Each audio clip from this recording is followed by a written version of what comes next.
Long ago, the desert of Vol'dun was not a desert. In fact, it was a lush jungle. These forests were the lands of the wild snake god Sethraliss, which was worshipped by Sethrak and trolls alike. Great was the lowest power, harnessing the elements of lightning and dominion over the rich lands of Vol'dun. But during these ancient times, the trolls accidentally woke the old god beings called the Aesir, starting a war that would change Azeroth forever.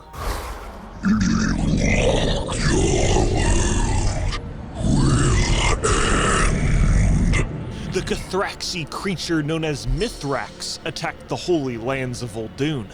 Its power was vast, threatening to bring this world to ruin. Defilers! But Sethraliss safeguarded her lands, sacrificing herself to defeat the abomination of evil. This moment in history was one of the most intense raids on Azeroth, and you know what? It actually reminds me of my favorite turn-based fantasy game, which is the supporter of today's video. And there are some cool rewards being added to the game's 6-year anniversary, so listen up. You know Raid, you love Raid, it's a turn-based fantasy strategy game, and it's gone through some massive changes that cut out the grind so you can jump right into the endgame action as fast as possible, so you can participate in the high-level dungeons and the PvP arena. And I'm a big fan of this. You know, they've increased the pace of the game so we can get right into the endgame of killing giant dragons and monsters and all the cool stuff. You can kickstart your adventure into Raid by clicking the link in the description or scanning the QR code to get the epic Zargala hero, and after downloading the game with my link, you can use the promo code SUPREME6 to get Supreme Gaelic. And it's not done there. Then you can use promo code Monkey King to get the legendary champion Sung Wukong, and then if you log into Raid for 7 days, you get Alice the Wanderer. Everyone is getting legendary champions here, and if you want in on the action, you have to scan my QR code, and you can join me in-game as well. I'm Platinum Wowza, and you can join my clan, the Platinum Pals. Again, you don't want to miss the crazy amount of rewards and the epic adventure of Raid Shadow Legends' 6th year anniversary. So scan my QR code and jump into the action. Thank you, Raid, for sponsoring this video.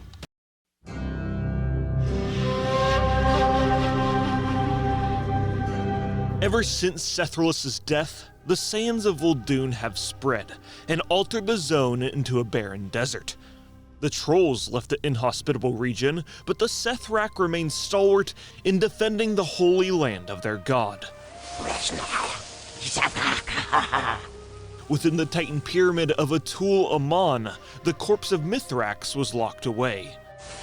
The Keepers were formed, 3 of the most powerful Sethrak who created magical keys imbued with their power to keep the evil contained and never be released again.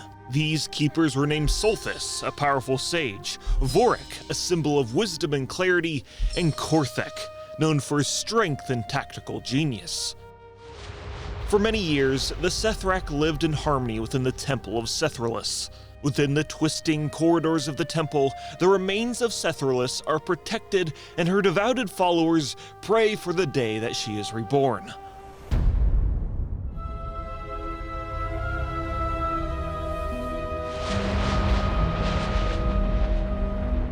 But some Sethrak grew impatient for her return. As the sands of Vol'dun continued to spread, the keeper Korthek grew hungry for conquest. It had been thousands of years since Sethraliss' sacrifice, and one could build only so many sandcastles before they grew bored of it all. Korthek came to the conclusion that the Sethrak's strength was not through Sethraliss, but themselves. Korthek and his followers would reject the worship of their god, instead focusing on their own path and total domination over the continent of Zandalar. In order to achieve that end, secretly, Korthek planned to gather each of the Keeper's keystones to reawaken Mithrax and overthrow their troll allies. But Korthek's fellow Keeper, Solthis, discovered this treachery, but Korthek would stop at nothing to achieve his domination. I am the true power of the Sethrak!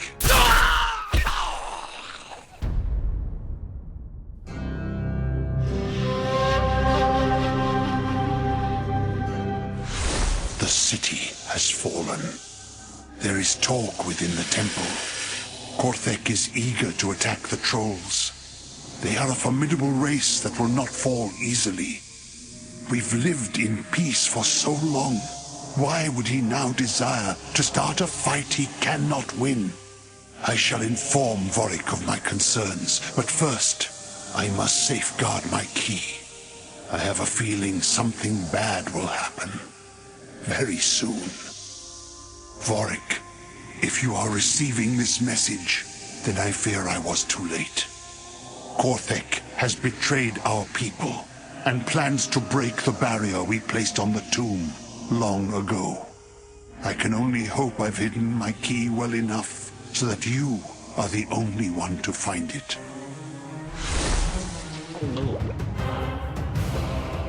You face the might of Korthek, the Eternal Emperor. The new self-proclaimed Emperor Korthek took control over the Temple of Sethraliss, and his followers were named the Faithless.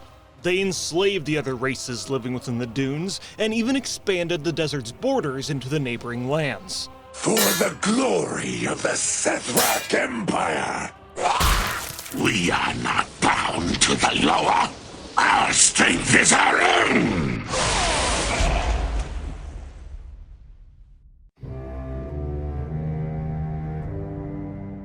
Those still faithful to their god were called the Devoted, and were forced into hiding, residing within the sanctuary of the Devoted, and biding their time for a moment to strike and dethrone this self-proclaimed emperor. Korthek brought this war upon us.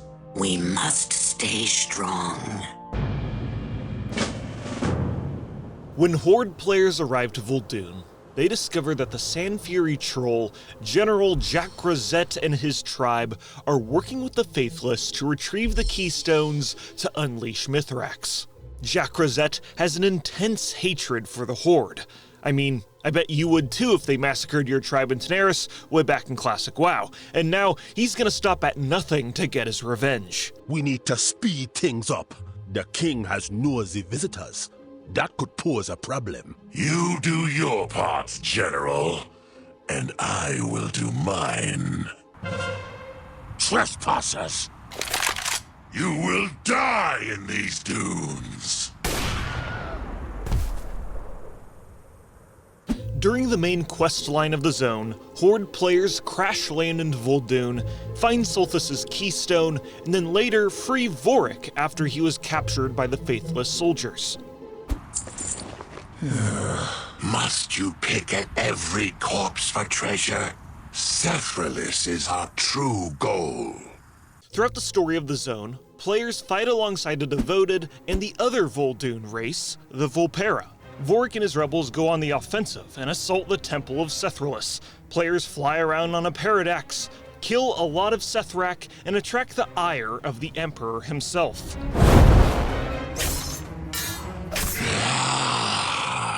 Come forward and answer for your crimes, Korthek. Are you so afraid, old friend, that you hide while your people suffer? Come and end this, Korthek. I wonder, Vorik, if you're here, who's guarding the keys in your temple? What have you done, Korthek? Ensured my victory, no matter what happens here. General Jack Rosette already has my key, and by now, I suppose he has yours as well. He will raise Mithrax, and we will conquer all of Azeroth! You fool! Mithrax cannot be controlled! Yeah!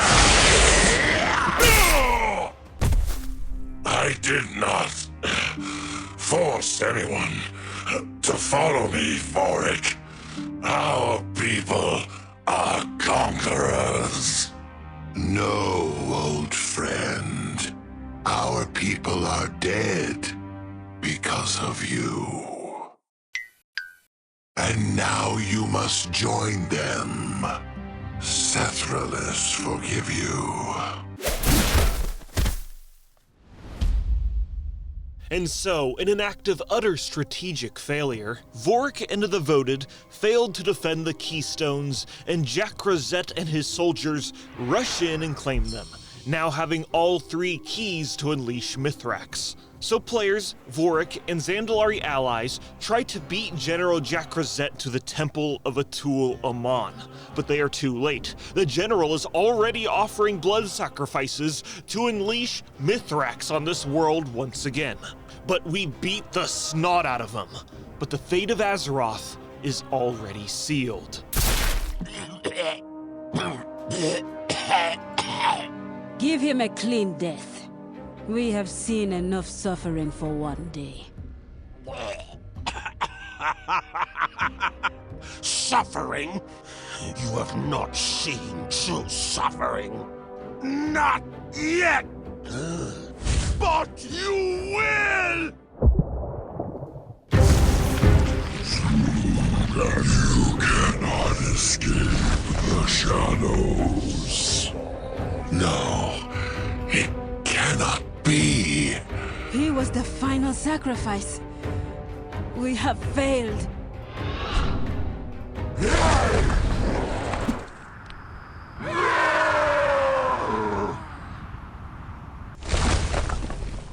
So Mithrax is reawakened, and now we need Sethraliss, now more than ever, for round 2, and rush into the Temple of Sethraliss to crush the Faithless once and for all.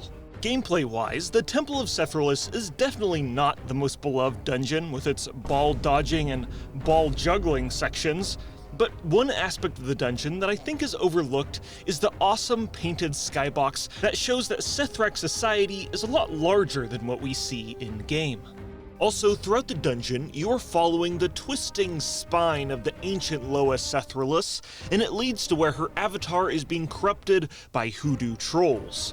We put a stop to this, of course, and the avatar of Sethraliss is reawakened. The storm has broken, and I am myself again.